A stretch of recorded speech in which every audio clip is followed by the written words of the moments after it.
Sophie, come here, girl. My mother-in-law, Diana's voice rang out across her backyard, sugary sweet as she beckoned her German shepherd. The moment the dog saw me standing by the patio door, her tail dropped and a low growl rumbled in her throat. "Oh dear," Diana said with mock concern. "Sophie must sense something off about you, Olivia. Dogs have excellent intuition, you know." I watched as she slipped Sophie another treat, just like she'd been doing for months every time the dog showed aggression toward me. "My name is Olivia Chen, and for the past year, I've been watching my mother-in-law systematically train her once friendly German shepherd to see me as a threat. The irony? I'm a professional dog trainer with 15 years of experience." "Maybe she's just hungry," I replied calmly, pretending not to notice Diana's smirk. Sophie's ears were pulled back, her posture tense, textbook trained aggression behavior. This wasn't natural fear or protective instinct. This was carefully cultivated hostility. "Well, you should probably stay away then," Diana said, patting Sophie's head. "We wouldn't want any accidents." I caught the threat in her words, saw the gleam in her eyes. Ever since her son, Michael, and I got married 2 years ago, Diana had been trying to drive me away. The dog was just her latest weapon. What she didn't know was that I'd been documenting everything, every training session when she thought no one was watching, every treat given to reinforce aggressive behavior, every command whispered to Sophie when she thought I couldn't hear. The security cameras I'd installed around our house, with Michael's full knowledge and support, caught it all. Diana had no idea they existed, just like she had no idea that I spent my early mornings working with Sophie when she left for her daily tennis matches. "I should head inside," I said, turning toward the house. "Michael will be home soon." "Yes, better safe than sorry," Diana called after me. Sophie gets so protective of her family. I closed the door behind me, letting out a long breath. Michael was actually working late tonight, something Diana knew well. She'd been making more surprise visits lately, always with Sophie in tow, always when she knew my husband wouldn't be home. Pulling out my phone, I texted Michael. "Your mom's here again with Sophie. Same routine." His response was immediate. "Got it all on camera? We need to be sure before we do anything." I smiled, thinking of the folder on my laptop labeled Project Sophie, 6 months of documented evidence, videos, vet reports confirming Sophie's dramatic behavioral changes, consultations with other trainers and animal behaviorists. Diana had chosen the wrong daughter-in-law to mess with. That evening, after Diana finally left, I sat at our kitchen island reviewing the latest footage. The cameras had caught her in the backyard an hour before I got home, practicing what she called Sophie's special commands. My stomach turned as I watched her deliberately agitate the dog while showing her my photo. "Good girl," Diana's voice crackled through the speakers. "Remember who the bad one is. Remember who we need to protect Michael from." I thought about Sophie, the sweet-tempered dog I first met 2 years ago. She used to greet me with a wagging tail and excited kisses. Now she trembled with manufactured fear and aggression whenever I came near. What Diana was doing wasn't just cruel to me, it was abuse of an innocent animal. My phone buzzed with another text from Michael. "Mom just called, says Sophie sensed something dark about you again. Says we should be concerned." I typed back, "Time to move forward with the plan." 3 dots appeared, then, "Yes. I'll call Dr. Martinez tomorrow. Document everything 1 more week, then we act." Setting down my phone, I walked to the window. The security light illuminated our empty backyard, and I could hear Sophie barking in the distance at Diana's house next door. The sound was different now, stressed, anxious, nothing like her old happy bark. "Just 1 more week," I whispered, pressing my hand against the cool glass. Diana thought she was being clever, thought she was protecting her son from the woman who'd stolen him. She had no idea she was about to learn a harsh lesson about consequences. I pulled up the latest vet report on my laptop. Dr. Martinez had documented Sophie's increasing anxiety levels, the physical symptoms of stress, the behavioral changes consistent with negative reinforcement training. All of it pointed to the deliberate manipulation of the dog's natural temperament. Opening my Project Sophie folder, I added today's footage to the growing collection. One day soon, Diana would realize that in her attempt to use Sophie as a weapon against me, she'd given me everything I needed to prove exactly what kind of person she really was. And Sophie, she would finally get the help she needed to become herself again. I closed my laptop and headed upstairs to bed. leaving one security camera's light blinking steadily in the darkness. Just one more week of watching, waiting, and documenting. Then Diana would learn that sometimes the most dangerous person isn't the one you're trying to hurt. It's the one who knows exactly how to prove what you've done. A week passed, filled with more of Diana's surprise visits and Sophie's increasingly concerning behavior.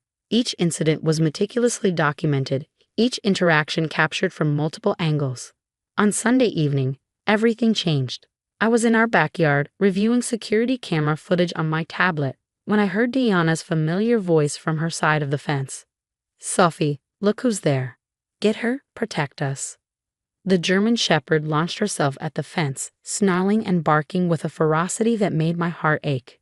This wasn't the same dog who used to share my lunch breaks and curl up at my feet during movie nights.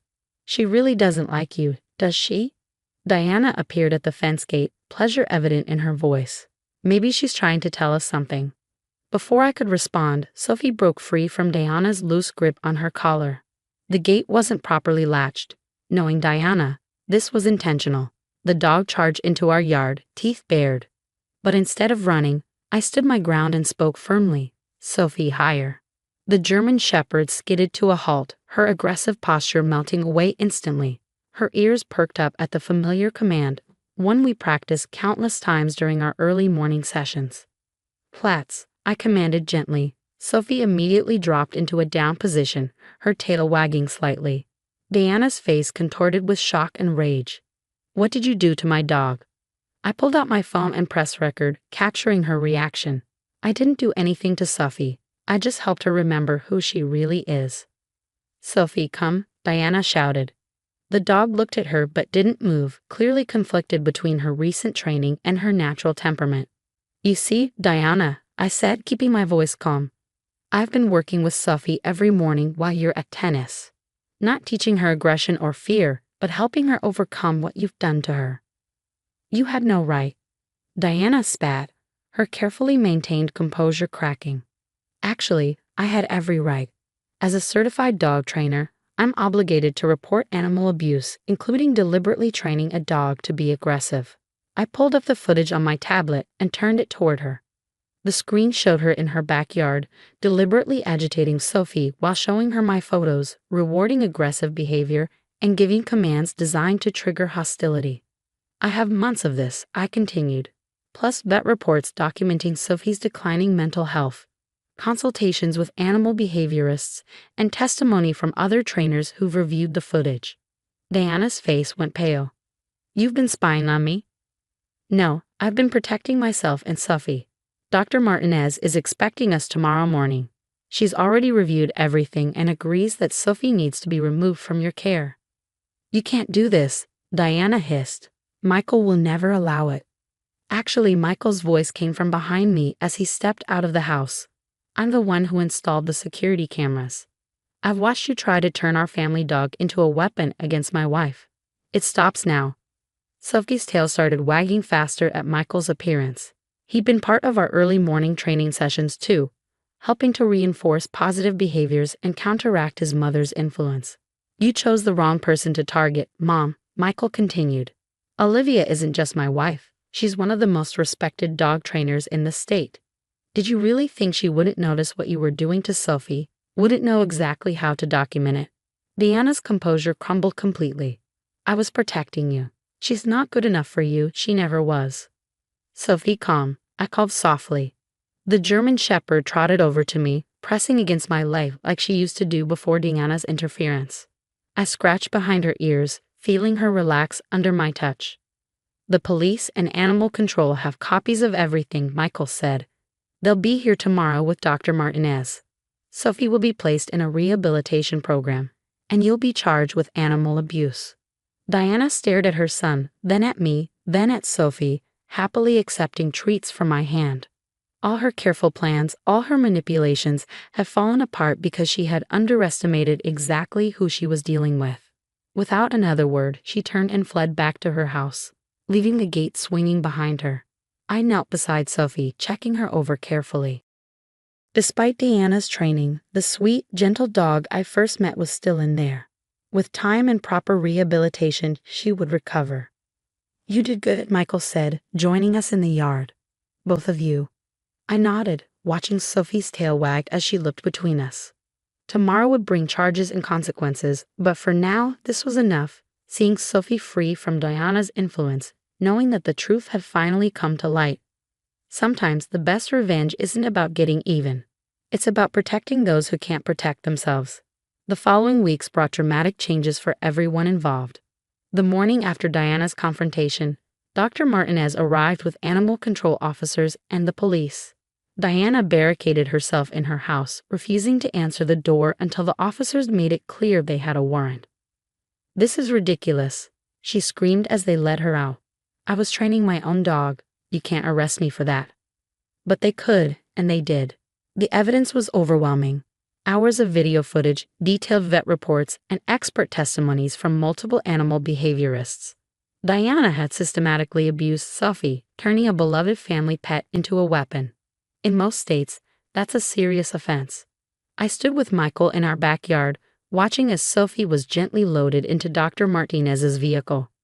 She would spend the next few months at a specialized rehabilitation center, recovering from the psychological damage Diana had inflicted. "She'll be okay," Dr. Martinez assured us. "Dogs are remarkably resilient, and Sophie has a strong foundation of positive training to fall back on, thanks to Olivia." News of Diana's arrest spread quickly through the neighborhood. Some neighbors came forward with their own stories. They had witnessed her training sessions, but hadn't known how to intervene. Others shared security camera footage of Diana deliberately agitating Sophie near their properties.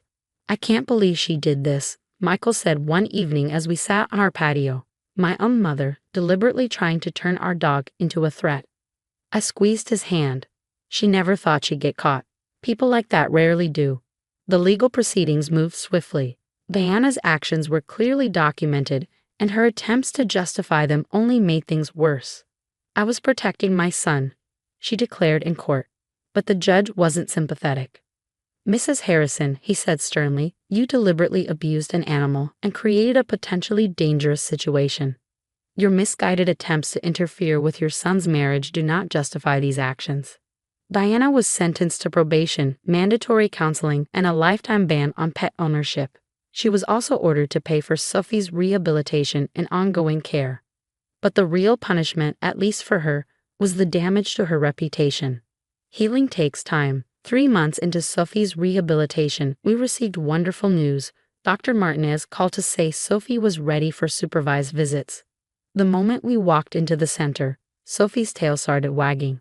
There was no fear, no aggression, just pure joy as she recognized us. She bounded over, covering us in kisses. "She's made remarkable progress," Dr. Martinez said, smiling at the reunion. "The negative training has been largely overwritten. She's back to her natural, gentle temperament." Watching Sophie play in the center's yard, chasing balls and interacting happily with other dogs, brought tears to my eyes. This was who she was meant to be, not a weapon, but a loving, trusting companion. After 2 more months of rehabilitation and supervised visits, Sophie was finally cleared to come home. The day we brought her back, she ran straight to her favorite spot on the couch, grabbed her old toy, and settled in like she'd never left. Diana, meanwhile, had moved across the state to live with her sister. She still tried to contact Michael occasionally, always with the same justifications and excuses. He remained firm in his decision to maintain distance. "She needs to understand there are consequences," he said.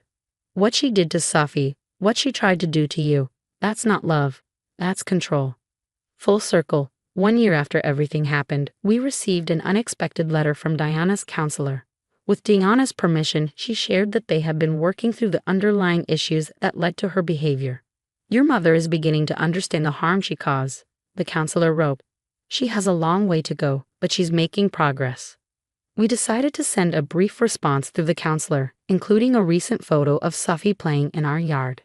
Not to hurt Diana, but to show her what healing looks like. Today, Sophie is a certified therapy dog, working with children who have experienced trauma. The dog Diana tried to turn into a weapon now helps heal emotional wounds. Sometimes life has a way of coming full circle. As I watch Sophie gently napping in the sunlight, her paw twitching as she dreams, I think about how different things could have been. If we hadn't documented everything, if we hadn't been patient, if we hadn't put Sophie's well-being first. You know what they say, Michael often reminds me, karma has a way of working things out. But I prefer to think it's not about karma. It's about standing up to abuse, protecting the innocent, and having the patience to let the truth reveal itself. Sometimes the best revenge isn't revenge at all. It's making sure that love wins in the end. Sophie lifts her head and wags her tail as I scratch behind her ears. In her eyes, I see no trace of the fear and aggression Diana tried to instill. Instead, I see trust, love, and the unshakable bond that comes from healing together. That's the real victory, not Diana's downfall, but Sophie's resurrection. And in the end, that's worth more than any revenge could ever be.